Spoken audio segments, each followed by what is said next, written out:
Episódio patrocinado por Eizo, os melhores monitores para tratamento e edição de imagens.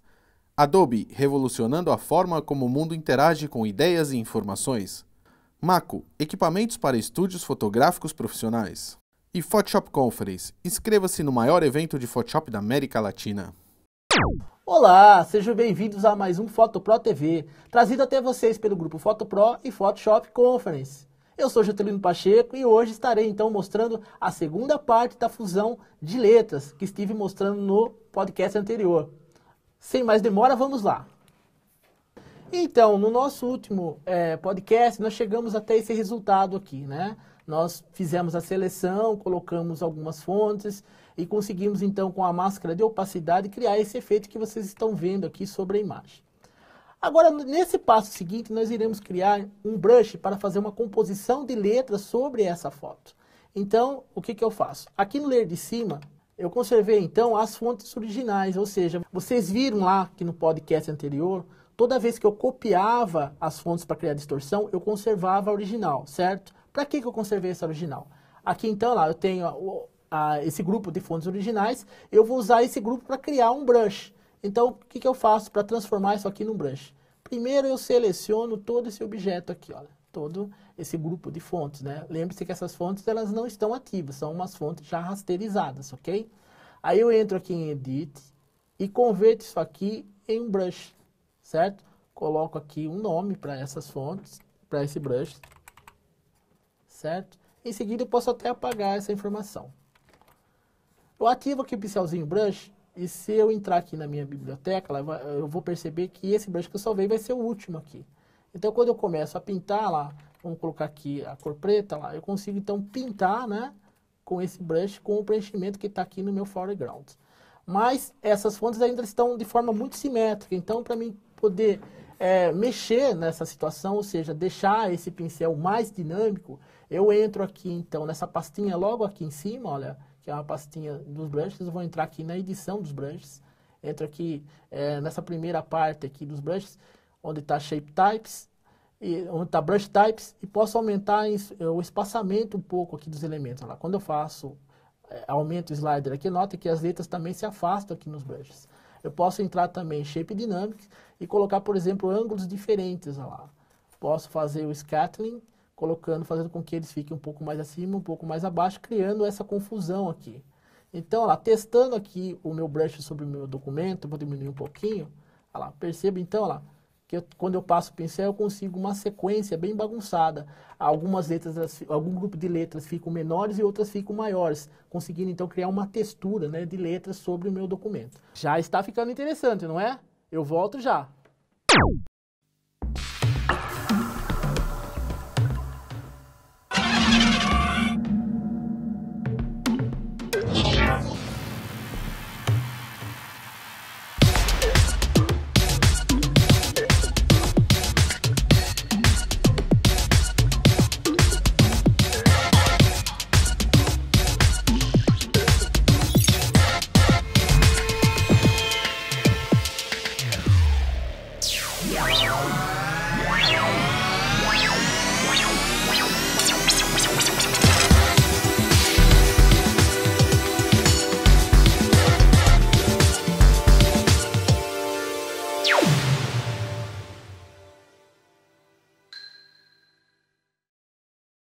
Ok, o meu brush nesse momento ele já está concluído. Agora eu tenho que fazer o seguinte, eu tenho que converter essa imagem que eu tenho aqui no fundo também como um pattern. Então aqui embaixo, olha lá, eu tenho então essa imagem, né, a imagem inicial. É importante que as visualizações desses layers acima, que vocês estão vendo aqui que completa essa fusão, né, elas estejam desativadas nesse momento. Na sequência, eu Command A para poder selecionar toda a imagem, eu entro novamente em Edit e vou então converter essa imagem, definir ela em um pattern, ok? Posso pôr um nome, né, um novo aqui, vamos colocar aqui como imagem.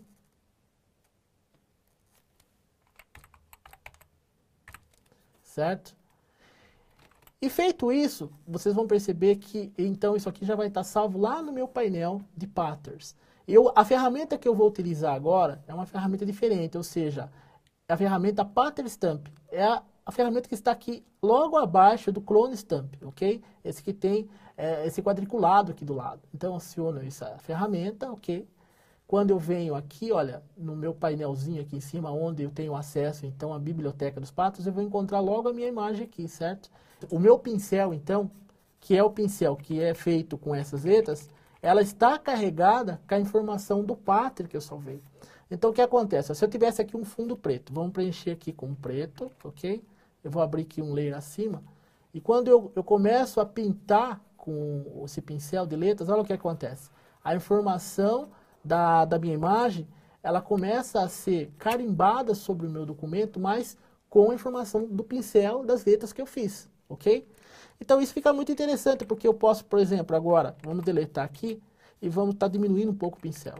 Eu posso estar compondo, então, a imagem com esses pincéis, olha lá. Ou seja, eu estou compondo a imagem com as letras. Olha lá. Eu pego só em pontos interessantes, em pontos que eu quero um pouco mais de detalhe, eu posso estar diminuindo o pincel, olha lá, e pintando, então, olha lá. Então, e outras partes eu deixo inacabadas, deixando somente mostrando os pincéis formados pelas letras. Quando eu ativo aquela função que tinha feito no início, olha só que interessante. Eu consigo então já criar de forma rápida essa fusão de letras, que fica mais interessante. Para criar um ambiente ainda um pouco mais interessante, acima de todas as camadas aqui, eu posso criar, por exemplo, um layer de ajuste com a função Hue Saturation. Aí eu coloco a opção Colorize, e posso colocar, por exemplo, um tom qualquer. Nesse caso aqui, vou escolher um tom azulado. Olha lá. Ok? Vou deixar um pouquinho menos saturação, só para ficar um sujinho, né, de azul. Aí, quando eu volto, por exemplo, meus layers, quando eu faço um layer de ajuste, geralmente aqui embaixo, né, do lado do layer de ajuste do Saturation, tem uma máscara. Então, sobre essa máscara, eu posso, então, mudar o meu pincel. Dessa vez aqui, vou mudar novamente para um pincel suave, né, com as bordas suaves, pincel normal.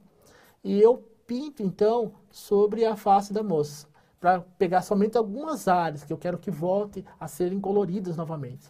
Nesse caso aqui, eu estou diminuindo um pouco a opacidade, ok? Porque eu quero, deixa eu voltar um pouquinho aqui, porque eu quero apenas pouca intensidade sobre a imagem. Então, quando eu faço isso aqui, olha lá, eu consigo passar o pincel somente em algumas partes, onde eu quero que fique colorido. Eu consigo, então, deixar assim a minha imagem muito mais interessante. Olha lá, eu consigo colocar uma colorização, enfim, concluindo a função como vocês estão vendo aqui. Gostaram? Fácil, não é? Se vocês querem interagir com o nosso conteúdo, podcast@fotopro.com.br ou seguindo pelo meu Twitter. Até o próximo podcast.